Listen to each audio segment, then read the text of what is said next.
Hey horror fans, welcome back to Room 237, and with this video I'm going to start my next marathon. Now, originally lined up, I'm still going to finish Universal and Hammer as I go along, but really going to dive into the next marathon. And originally, at this point, I had planned to start a marathon of Alfred Hitchcock films, because I have that really kick-ass House of Hitchcock box set. But based on what I've seen from comments, I think people are much more interested in this marathon first. And I'm a little bit more interested in checking out his films first anyway. And of course, that is the one, the only, the legendary Vincent Price. I've already reviewed House on Haunted Hill and The Last Man on Earth. Excellent, excellent, excellent films. Two of my favorites. House on Haunted Hill is like the essential haunted house, spooky house movie, especially for classics. I mean, the guy's a legend. I don't have a lot of his films. I have about 16 or 17 right now, which is good enough for a marathon. So I figured, why not start with this one, his first horror film role from 1953, and that is House of Wax. Which, if you remember in the DVD update video, when I had this, I mentioned how I had not yet seen the 1933 Mystery of the Wax Museum. And I didn't realize that this comes with it on the flip side of the disc, and I realized it on camera. Now, House of Wax, it does differ from the 33 film, as does the 2005 remake when we all get to see Paris Hilton die. Probably the greatest thing to ever be in a horror movie. Differs from this film. But it is similar in the way how it is about a disfigured person creating a wax museum out of people, real people. Only here it's dead bodies, whereas that one was live people. And in that one, the disfigured killer was named Vincent, I'm guessing from this. This one has a bit more tragedy to it, but I really enjoyed this film. I think this was the last Price film I bought. No. I got The Tingler more recently, which is a William Castle film, so I'm really looking forward to that. But this was one of the last ones I got, and it was one of the first ones I set out to get once I started looking for Vincent Price films. Because I know it's a huge name for both his filmography and horror history. On top of just being a really great film. And I like the idea of wax museum made out of people, and throwing someone like Vincent Price in the mix is just going to make it way better. But, so yeah, this came out in 1953, and this was actually the first major studio 3D film ever to be released. Because back in the early to mid 50s, it was the height of 3D. And in fact, I can't remember the name of it, but it was released 2 days after Man in the Dark, which was the first major studio black and white 3D film. The film was quite a success. It was re-released in 1971 in 3D. Big advertising campaign. Initial reception, no, some people called it disappointing.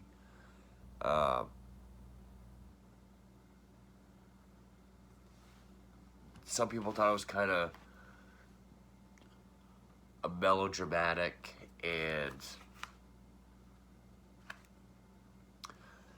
actually, I guess at the time, the 3D wasn't super stunning. It was just a couple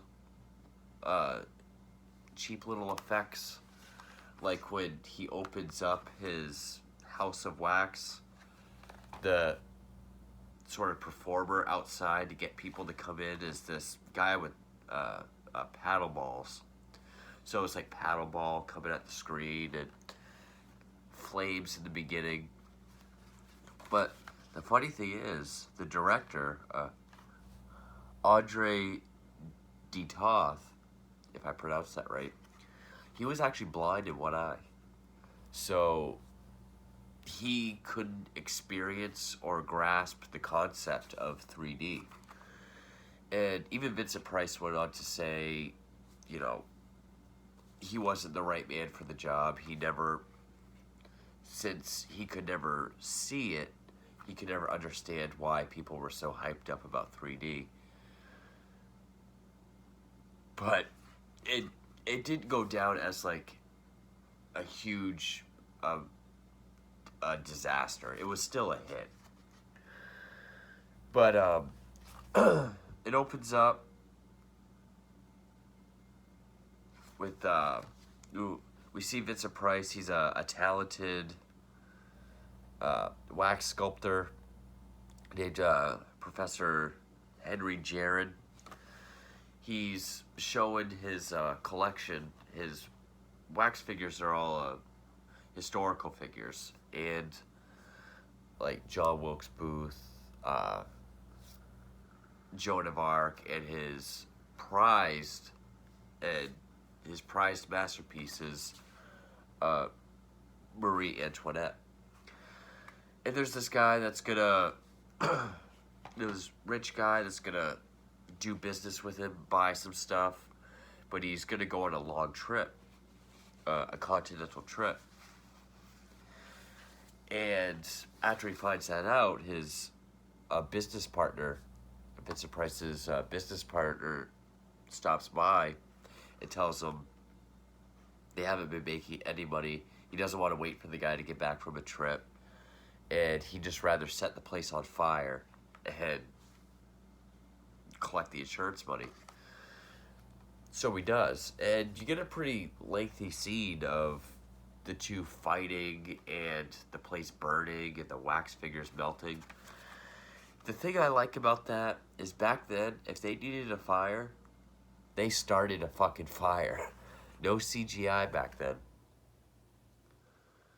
Amazing how they had something crazy like 3D. They can make it look like it's coming out at you, but they still didn't have CGI technology. Baffles me. Hell, even in the remake is kind of a CGI mess. Still looks better than other stuff I've seen. But yeah, like they actually had to fight and run around and, you know, fall down around all this burning shit. Oh, I love shit like that. And so some time passes, and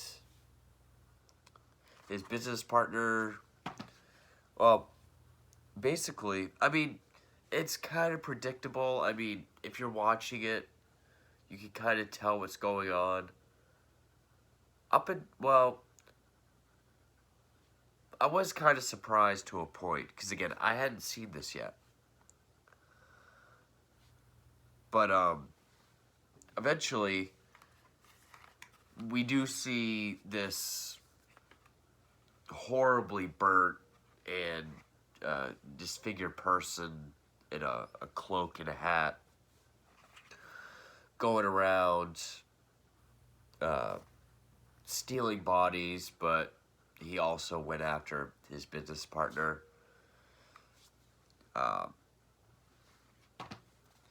He did kill him. Yeah.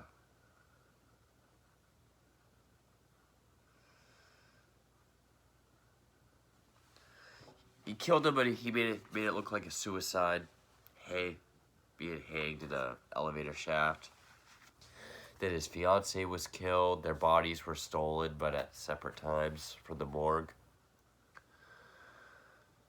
And that's when we see Price again, who sort of acts reborn, but his face is fine. The only thing that got disfigured was his hands. It's too damaged to sculpt anymore. So he has these two assistants, one of which is... I forgot one guy's name. Leon Averill is the character's name. He was played by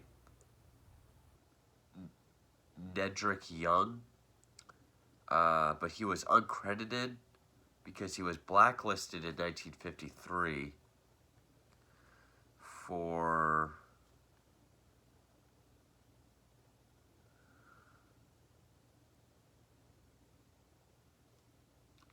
Okay, why doesn't it... Often blacklisted. Okay, well, I guess Wikipedia doesn't want to tell me. He was blacklisted for a period, so during the initial release, he was uncredited. He's a known criminal, but then he has another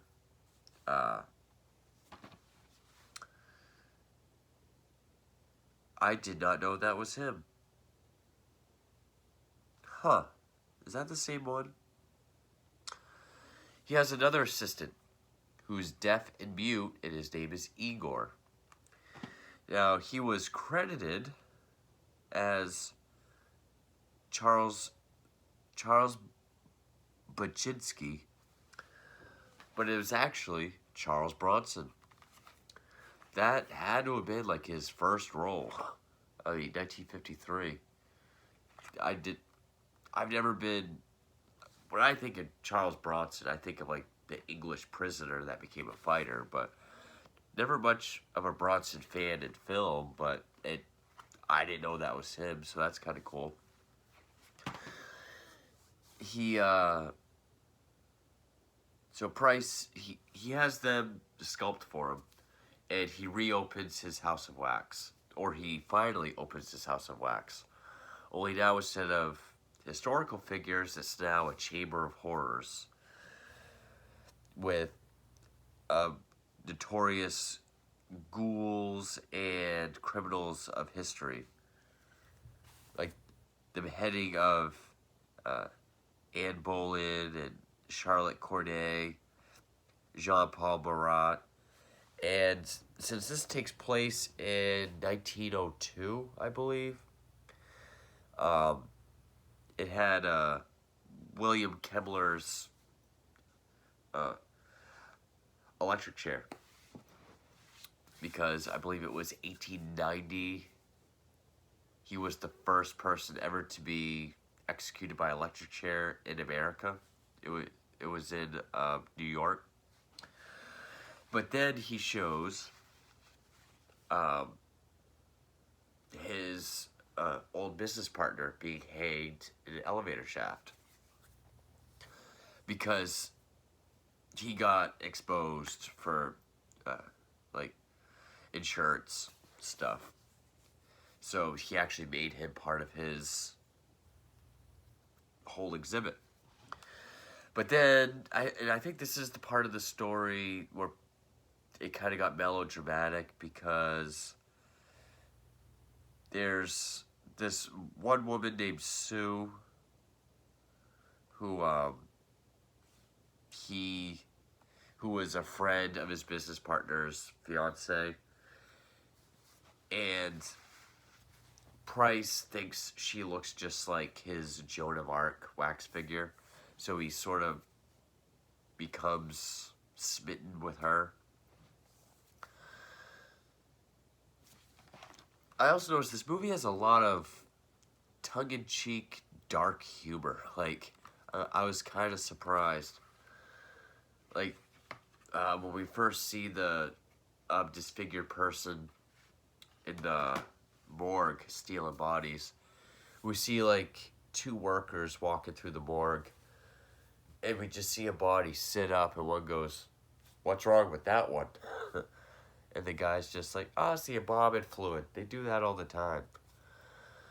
And when he's showing the group of people his chamber of horrors, there's like a group of three women, and they keep getting more and more grossed out. And one of them faints. She faints twice, actually. And the first time she faints, Price, like a pimp, just reaches in his, his robe or his jacket, and he's like, "Smelling salts, anyone?" Like, he carries it around for people that faint. And it's got a twist, I mean, time appropriate, PG, but a dark and twisted sense of humor. And of course, it all leads up to the end when, he has the woman that looks like Joan of Arc, and she finds out that the figures are real people, and that he did that to his business partner and his fiance. He wants to turn her into a figure, but then the authorities took his one assistant who was already a criminal. They figured him out. And then this is where I was kind of like, where the movies, it's predictable, but it's not, which is what I was getting at. Wish my nose would stop running. Fucking Benadryl doesn't work anymore. I fucking used to have to take it like Pez when I was a kid. Because at first I saw the disfigured person. I was like, oh, okay, that's Price. But then we see Price, and just his hands were messed up. And maybe I was just tired. Maybe I just wasn't thinking. Maybe I was just invested. But the really horribly disfigured, Cropsy-looking guy is Price's real face. The normal-looking Price that we see in the wheelchair, which one he's faking being crippled, is actually a mask. So it was kind of confusing on how I want to say it. Like, it was predictable, but not in the way that I was predicted. Probably doesn't make sense, but I mean, it made sense for the film, and it's cool that it was Price. I don't know why. And of course, by the time the authorities come up, he falls into a big vat of molten lava.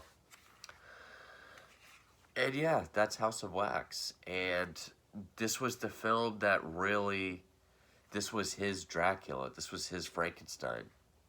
Not in terms of character, but film. Because he had done some stuff before this, television and film. Nothing really regularly. But then, after this, he was getting steady work in the horror genre. I mean, I would say he's like the perfect gap between Karloff and Cushing as just really great actors who, no matter what they play, because he's played some quirky-ass characters too. Not to say Karloff has, even Cushing's had a couple. No matter whom he's playing, he plays them with conviction and class, and just, you buy it. And he looks so cool while he's doing it. Like Cushing, or even Lee. I think Christopher Lee's another great actor. Robert De Niro was my favorite actor for years. But then, since I've been diving into these 30s and 40s films, Karloff is now my favorite actor. And, Cushing came in 1957, Curse of Frankenstein. So he's like right in the middle. They both got big around the same time. He 4 years before. But Vincent Price really is that quality actor. And it's great that he made a career out of horror because he fits so perfectly. He's just like that cool, suave, just kind of charming villain. Or movies like Last Man on Earth when he's like the hero. You root for him too. He's got a cool voice. He's got that awesome, cool ass mustache that only a few people on Earth can pull off. But I I had a feeling I was gonna like this film, and I really did. I loved the idea of it. I like the idea of, especially for a Vincent Price character, just a guy who has a passion for something, making wax figures. It gets fucked up.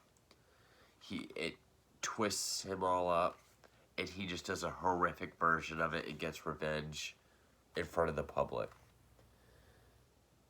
I like the idea of just taking real corpses and turning them into wax figures on display, turning them into notorious criminals. Love it. Great concept. I will be doing Mystery of the Wax Museum just because I haven't seen it, but it's from the 30s and I've heard it's good. So yeah, I really dug House of Wax. So stay tuned for more Vincent Price films. Thank you for watching.